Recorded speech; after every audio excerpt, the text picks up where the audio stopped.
Well, hello folks, this is David T. here at the Country Place. I want you to know in the greater Houston area there is lightning in the area. And when I speak of lightning, I am speaking to a lady who I just love listening to her speak in our meetings.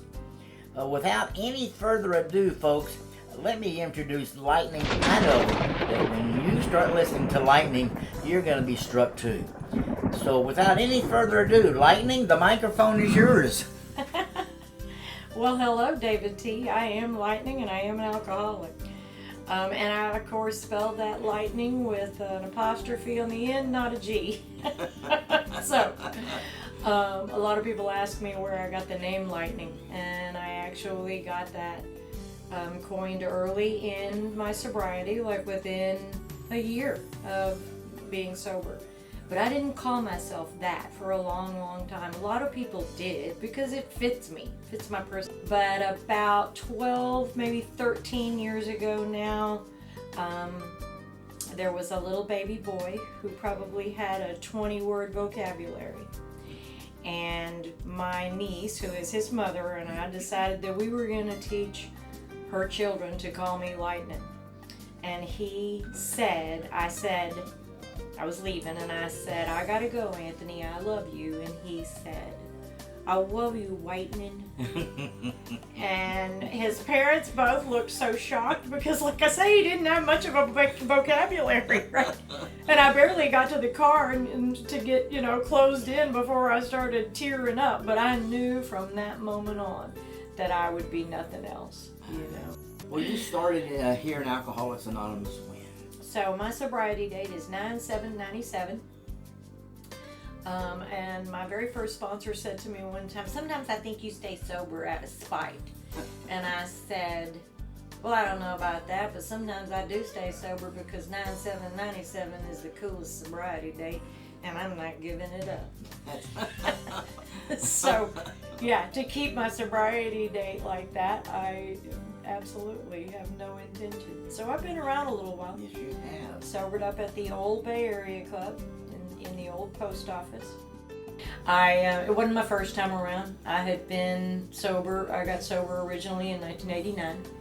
Back then it was clear that I had a serious drug problem physically. You could see it on me.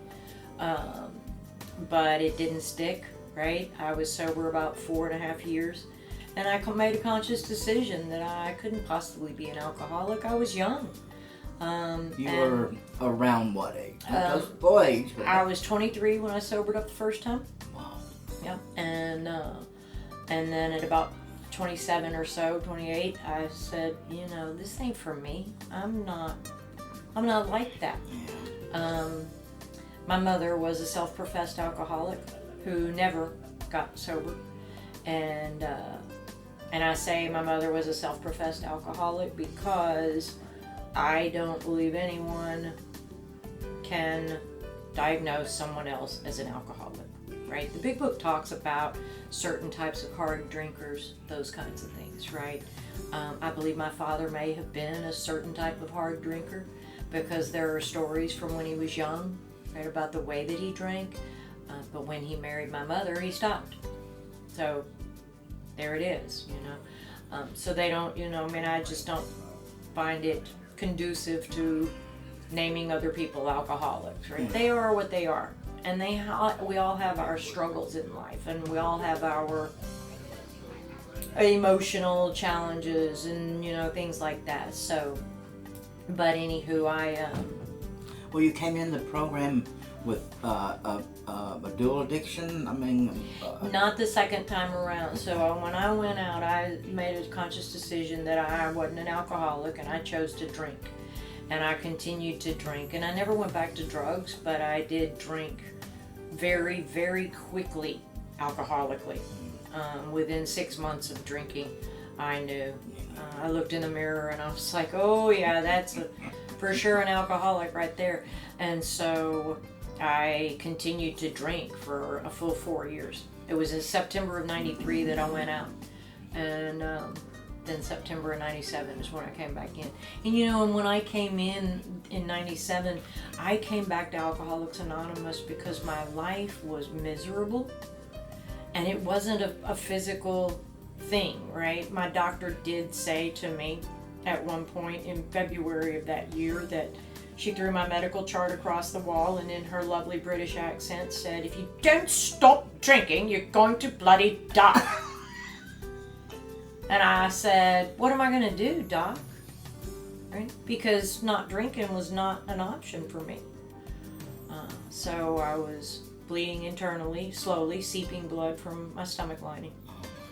And in September, so I actually did start drugs then. This is my interesting part of my getting sober, is that I quit drinking by smoking pot. I weaned myself off of booze, but I knew it was going to be a pretty ugly picture. So I weaned myself off smoking pot. And in September, on September the 6th, I smoked my last doobie. I call it grass sometimes from the podium, and people tell me, "Don't call it that, you're telling your age." Like, yeah, I'm not young, okay? So, and I went to a meeting that day. And I called my sobriety date the next day because that is the day that I woke up clean and sober, went to a meeting that day, and picked up a Desire check. And as of that day? Not one single drink, drug, not even, so even when I go for surgical procedures and stuff, of course I was never a downer addict. I've always told people I'm basically lazy by nature, so I have to get motivated, right? But I don't, I don't take absolutely necessary, pain medication things.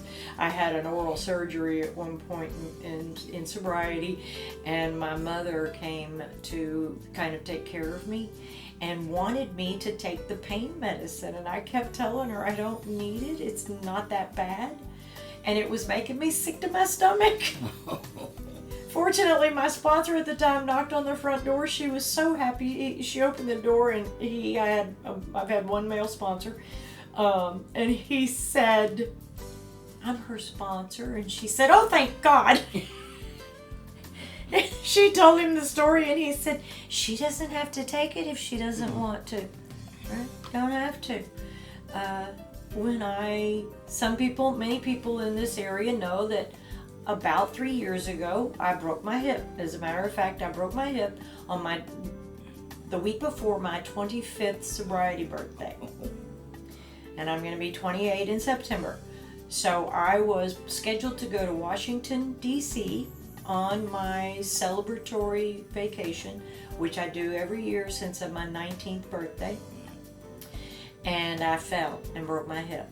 And when I left the hospital, the day after they operated on me, fell and broke it on a Thursday. They operated on me on Friday, kicked me out of the hospital on Saturday. My niece, the nurse, wanted me to be sure I had a pain prescription. And I said, "Fine, go get whatever the nurse wants to give you. If she expects me to take it, it better not have any codeine in it. It better not be a dean," right? And she comes back, and that's exactly what they gave me. We go to the pharmacy, and she says, "Aren't you going to get this filled?" And I said, "No, I'm not going to waste money on something I'm not going to take." She was so stressed out, but I was fine. I was off the walker and walking on a cane in 7 days. Wow. And I told the doctor I will not go quietly into that good night. And it's the thing that Alcoholics Anonymous has given me the most notably in my life and my personality is a drive. I love that. Right? And it's not, I would almost really call it a willingness, but it's a real strong willingness, right? A dear friend that I've known since I was early in sobriety always says, God honors willingness. And I truly believe that if I'm willing to do whatever, then God will give me the path. He'll literally lay it out in front of me, So many of the things that have happened in my sobriety have God all over them, right? And I don't know, it's funny, I was actually just telling somebody else that I was on my phone, flipping around, And I said, you'll never guess what I'm doing. And me and this person have talked about a couple of books that he's seen me with. And he's laughed, and I said, yeah, I'm buying books. And one of the books that I was actually looking at is called Wisdoms of the World, or The World's Wisdoms. And it's a book that talks about all of the major religions across the globe. And for many years in recovery, I came in with a little bit of a resistance to God. I didn't have, per se, a problem with God. I had a belief that the Christian God was for people who were weak. I watched my mother, you'd get drunk on Saturday night and beat the living tar out of me and my brother, and then go to church on Sunday to get forgiven. And so I believed that to be her thing. My father used to say, if you just do what you're supposed to do and keep your mouth shut, everything will be all right. Right? Go to work, be loyal, collect your paycheck, pay your bills. I did that. I did that for years. And I found myself drunk. Right? Unable to put it down. So none of it worked. His way didn't work, her way didn't work, right? So I come to Alcoholics Anonymous, and then they want to talk about God. And I go, yeah, no. Right? So for many years in Alcoholics Anonymous, I referred to myself as a Celtic Buddhist with Native American tendencies. I started going to church, on Saturday nights. And then I would say I'm a Celtic Buddhist with Native American tendencies who happens to go to church on Saturday nights. And and the reality is that I have found solutions to that squirrel cage mind. That I doubt there's an alcoholic on the planet who cannot comprehend the statement squirrel cage mind. Right? That little wheel that runs around. Because it's just the nature of, really, it's sadly enough, the nature of the human beast. So I've found things in all of those places, right, that help settle that magic magnifying mind, the squirrel cage, the racing thoughts, whatever you want to call it. So I don't limit myself. So when you came in the doors of Alcoholics Anonymous, what was your thoughts? Where were you in life at that time? I was married to a crackhead. I didn't know he was a crackhead until I had already married him. And he had left me. And I was living in my mother's house. When I got sober, I was living in a house that I couldn't afford by myself. I was already in the hole because I'd been married to a crackhead. And I went to my father and I said, I need a place to stay, living in my Oldsmobile. And he said, I love you, sugar. And if you need to use my shower to go to work, I had a job still. You can use my shower, but you can't sleep in my house. And that was huge, right? My father wouldn't even let me stay in his house. And then I went to my mother, and my mother was willing to put me in an apartment. She was willing to dole out whatever money she needed to. And the point was to keep me away from her. Right? Sadly enough, I knew that if I did that, right, if I took whatever she was willing and went into an apartment and lived in an apartment alone, that I was going to drink myself to death. Right? I was bleeding internally already. And I knew that would be the beginning of the end. My stepfather, who she'd been married to for many years, said basically, and I almost quote, let that baby come live here. And so I did. I moved into my mother and her husband's house, and I lived there for 7 months. And I was in the back room that they gave me. There's a spare bedroom. They had 2 or 3 spare bedrooms. Gave me the spare bedroom, and I was sitting there rolling a joint. right? Because I was weaning myself off of booze with wine coolers and pot. And I looked in the mirror and I had that moment of clarity. That man loved me enough that no matter what she said, my own mother, right, that he had opened his home to me. And here I was rolling a joint in his house. And I thought, you can't keep living like this. And I knew where to go, right? Because I had already, like I said, I'd been sober before, gone to meetings at the Bay Area Club. So I went to the Bay Area Club. As a matter of fact, I think I went that day. Because it was the middle of the afternoon. It was probably a Saturday. Yeah, it was a Saturday, actually. It was the middle of the afternoon. And I proceeded to smoke that joint on the way to the Bay Area Club. And I walked in the front door, and a lovely woman named Trina, I said, "Hi, can I help you?" I said, "Is there a meeting anytime soon?" And the Live at 5 group had just started. And she said, "Yes, there is, right there in that room." And I went in that meeting, and there were only about 4 or 5 people in the meeting, including me. And so I came back the next day for the 11:30, whatever time their midday meeting started, right, and picked up a Desire Chip. And as of that day, here we are sitting in a room talking about the miracle that happened back then, right? Yes. Yes. You know, when I came into the program, I knew, when I was sober before, clean, I was just dry, I didn't work the 12 steps. I went 1, 2, 3, hold on a minute, you want me to what?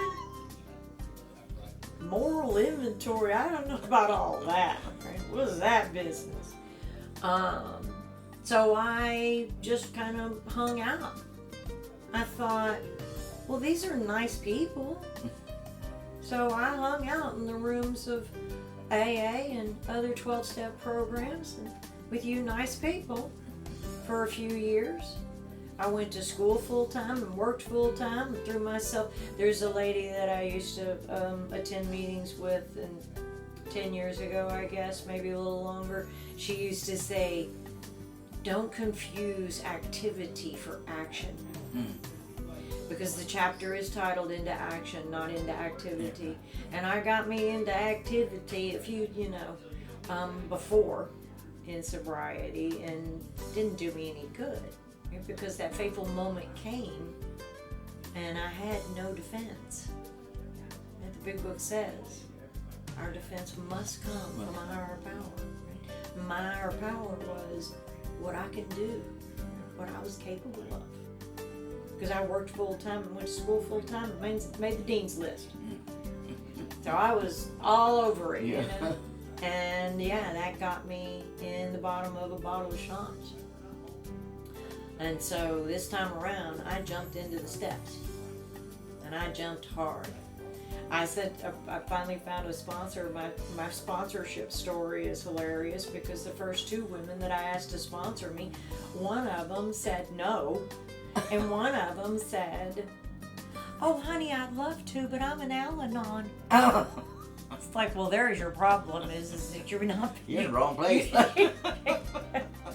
So finally I asked another woman. One of the ladies that I asked to sponsor me said, "Okay, my sponsorship hours are from 10 to 2, Monday through Friday at the Creek Club." And so I went. I was willing to do anything. I took go to work early and take a long lunch. And I go to the Creek Club, right, to meet with my new sponsor. And after her not showing up a couple of times, I said, okay, I can't do this. Come to find out, she was actually in sobriety, married to an active alcoholic. So that eventually changed for her, right? But at that time, her life was a little chaotic. And she didn't want to say no, right? Because none of us want to say no to anyone. that might need our help. We want to give freely of that which has been given to us. And so I finally found a sponsor, and she was angelic. And I said, okay, so I'm ready to do my inventory, right? I'm ready to do inventory because that's where I balked, right? They got me drunk. And she said, hold on a minute, right? Slow down. So we got to know each other just a little bit and talked about 1, 2, 3.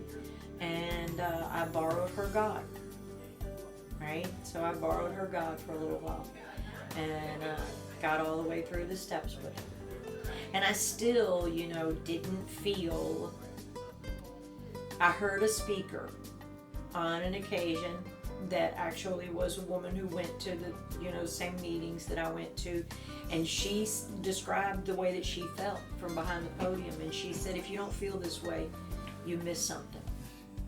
And I turned to my sponsor and I said, I missed something. And she said, well, go talk to her, right? So I went through the steps with her. And then I went through the steps with a couple of other people. I never stopped doing the steps, right? And then the whole story, right, that we were talking about before is that I was 5 years sober. And I had seen a woman who came in a month after I did change drastically before my eyes, slowly but surely. And I called her up and I said, if this is Alcoholics Anonymous, you can have it, I'm done. Right? And she said, will you give me 164 pages before you go?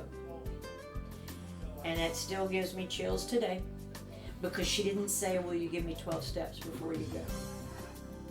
Because it wasn't about the 12 steps specifically. It was about the 12 steps as they're described in the 164 pages, right? And she taught me how to break that book down into the 12 steps, all right? That step 1, part 1, Bill's whole story, right, is all about powerless over alcohol, or at least the first half of Bill's story, I should say. Chapter 2 is all about alcoholism. 3, all about alcoholism, right? And how we got here, right? What does that look like? And then she taught me that step 1, part 2, that my life is unmanageable, can be found on page 52. We call it the bedevilments. My life is unmanageable because I'm having trouble with personal relationships. I can't seem to be happy. I'm full of fear, useless, etc., etc. Being able to look at being full of misery and depression, and personal relationships aren't working. I didn't even have personal relationships. I was still using people, right? And so, so I go, and that's actually how I go through my story when I speak, is that in the big book it says that in the personal stories, each person says in their own language, from their own point of view, how they forged a relationship with God, right, with their version of God, whatever that looks like. And the way that I forged my relationship with my higher power is through the 12 steps. So when I tell my story, I go through what the 12 steps experience looks like for me, what it looked like historically, what it still looks like today, what I get from it. That's what I love about, the experience, strength, and hope. I've actually shared in a meeting before, when I'm struggling, that my experience in sobriety is what gives me the strength to hold out for hope. Because we lose hope. Oh, just because you're sober doesn't mean you can be sober, working the steps, doing all the things, and still have life experiences, right, that snatch your hope right out from underneath you. And there's the test of that relationship that you've spent this time developing with a higher power. But does that mean that I have to go out and drink because of that? See, that's the test of that relationship. If my hope, it even says in the big book that my hope is the maintenance of my spiritual condition. So as long as my spiritual condition is that I'm doing something to feed that condition, then I can, lose. I've lost both my father, that stepfather that saved my life, the mother. I have lost.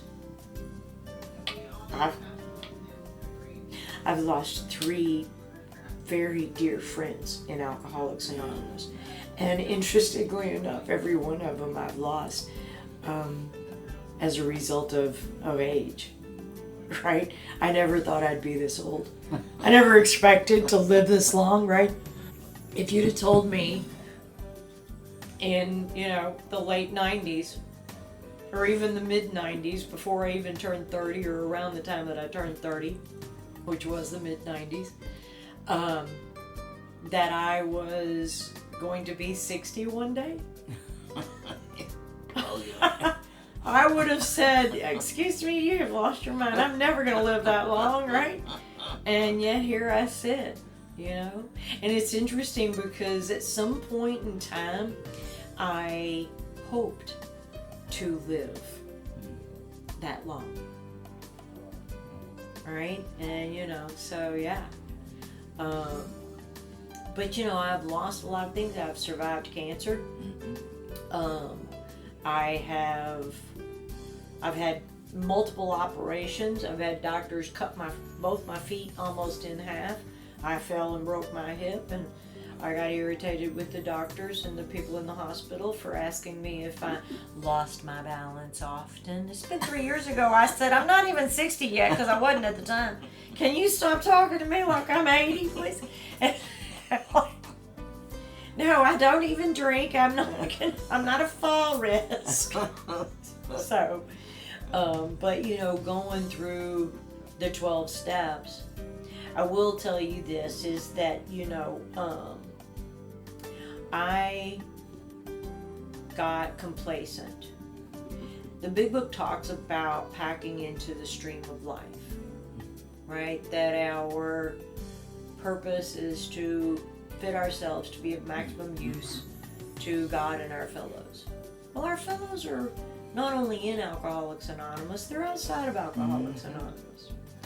Living life, right, is... My very first sponsor said to me, and visually everyone cannot see this, but I'm holding Second edition. It's a 3rd edition, Oh. but it is a very early 3rd edition, right, because it's from the 90s, probably the early 90s. And it's the hardback version, and it's, let's see, it's from 1999, because this was my second Big Book. My first one was stolen from me. That was awful. And it's about a 6x8 book. It's about 6 inches wide and 8 inches tall. And I said to my sponsor, there are people who go to meetings all day, every day, because I was unemployed for a short period of time in early sobriety. And she said to me, baby, you can take your life and you can put it in this book and you can live an 8x6. Or you can take this book and put it in your life and go live large. And that gives me chills, because I have chosen for the last, so that was probably 2 years sober when that occurred, 2.5, and for the last 25 plus years, I have chosen to live large. I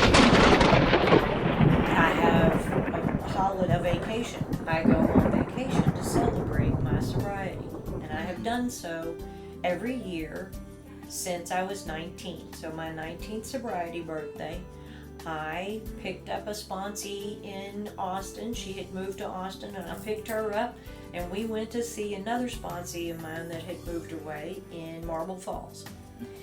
And I made a promise to myself over that Labor Day weekend, because my sobriety date falls right around Labor Day every year, because it was the Sunday before Labor Day that I got sober.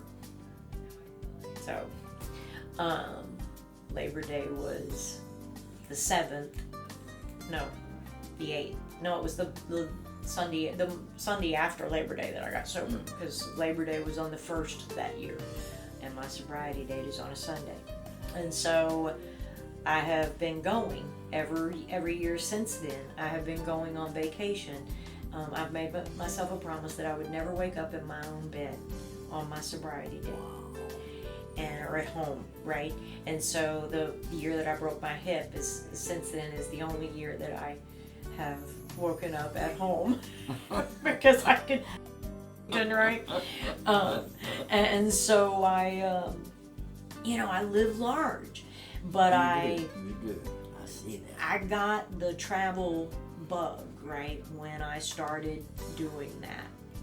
And 8 years ago, I took a job doing what I do, right? I'm a manufacturing consultant, and I took a job that had me traveling all over the place all the time. And then the pandemic happened, and then I broke my hip. And these things culminated into a situation where I had rested on my laurels, right? When I first started traveling, I would go to meetings all over the country, but business took over, right? Then the pandemic happened and I worked from home anyway. We couldn't travel anymore, so I just worked from home all the time, stayed at home, lived in four walls, right, for a couple of years. And a lot of people during the pandemic and after have said things to me like, I say, you have no idea what it's like to be alone 24 hours a day. And they will say, yes, I do. And these are people who are married or have children. And I go, excuse me, no, you don't. Okay, I've got a cat. And, and I continued like that until it came to a head, right? It came to a head a couple of years ago. And I realized that I couldn't do that. Alcoholics cannot do that, right? I don't know if normal people can do that, but I have a sneaking suspicion that even they wouldn't fare well. We're made for connection. That's part of being human. We have to have each other, and we need each other. There are even people, there's, I hate to quote other people, but Tony Robbins, he says that connection, there are 6 things that people need, and connection is one of them. Certainty and uncertainty are 2 other things. So everyone who comes into Alcoholics Anonymous is uncomfortable with not knowing the future and can't stand it, guess what? You need to not. Sayings that we hear in the rooms are still applicable. It doesn't matter how long you've been here, and it doesn't matter how much time passes. I always tell people that I had a distinct advantage when I went through the 12 Steps of Alcoholics Anonymous initially and went through the book, because the book was written in 1939. And we don't speak the same way. But I had a father who was born in 1923. So my father knew what a lot of those things meant. He was also a construction superintendent, so there were some things that Bill Wilson says that I had to get an explanation for, right? So when we go into action, we're on page 75 and we're returning home, right? And he's talking about taking the book, carefully reading the first 5 proposals, and he starts talking about the arch through which we walk to freedom, right? And he talks about we're building an arch through which we will walk a free man at last. Is our work solid? Are the stones properly in place? And I have a chart, a picture, right, telling me what all of the stones are. Because to build an arch, you must have 2 cornerstones, you must have a keystone, and you must have a foundation, right? And then he talks about, have we skimped on the cement put into the foundation? And my father actually explained to me what cement was. He said it's a mixture of concrete and sand. because sand is required for aeration. And then comes the word sand, and he says, have we tried to make mortar without sand? And of course I got that explanation from the old construction guy too. He said that mortar is cement with more sand in it because it needs more aeration, and that's what they put between the bricks. And I said, okay, but what does he mean by sand? And my father explained to me that when we talk about courage to do the inventory, right? Because that is the principle behind the inventory, is courage. He said, you remember the old Rooster Cogburn movies, and funnily enough, I tell people that I was raised by Rooster Cogburn, right? I was raised by the man that John Wayne played, okay? And he said there was one particular movie where Rooster looks at some young deputy or whatever, and he says, that boy's got sand. And he said back in the day that what that actually meant was he's got courage. That it was a slang term that people used to describe someone who had courage. That man's got sand. As a matter of fact, I think that movie was True Grit. Oh. Because true grit is true courage. So, yeah, you gotta suck it up. Well, Lightning, thank you so much for the time that you shared with us today. For that one person out there who's listening real close to your words today, what would you like to say to them? I want to tell them the principle by which I would love to live. And it is, interestingly enough, from a non-AA approved literature. And I read this at the end of my story when I speak. And it says this. He's speaking of his friend Bobby. Is this really a wise strategy for living? Insisting that most life isn't to be taken seriously? Relentlessly viewing it as a cosmic joke? Having only 4 guiding principles. 1, do as little harm to others as possible. 2, be there always for your friends. 3, be responsible for yourself and ask nothing of others. 4, grab all the fun you can. Put no stock in the opinions of anyone but those closest to you. Forget about leaving your mark on the world. Ignore the great issues of your time and hereby improve your digestion. Don't dwell in the past. Don't worry about the future. Live in the moment. Trust in the purpose of your existence and let meaning come to you instead of straining to discover it. When life throws a hard punch, roll with it, but roll with laughter. Catch the wave, dude. This is how Bobby lives, and he is the happiest and most well-balanced person I've ever known. I try to live as Bobby does, but I'm not always as successful, as sometimes I thrash when I should float. I spend too much time anticipating and too little time letting life surprise me. Maybe I don't try hard enough to live like Bobby, or maybe I try too hard. Don't try too hard. That's what I'd say. Thank you so much, Lightning, for being a part of the country place. Well, Lightning, this is for you. Folks, having a nice hand for Lightning. Thank you so much. Oh, they love you, Lightning. Yeah, thank you so much. This is David T. and Lightning wishing everybody a wonderful day. Well, folks, if there's anybody else out there in the World Wide Web that would like to be a part of the country place, well, please leave us a message or a comment that you would like to maybe give us your story and share your experience, your strength, and your hope with the person out there that needs to hear your story.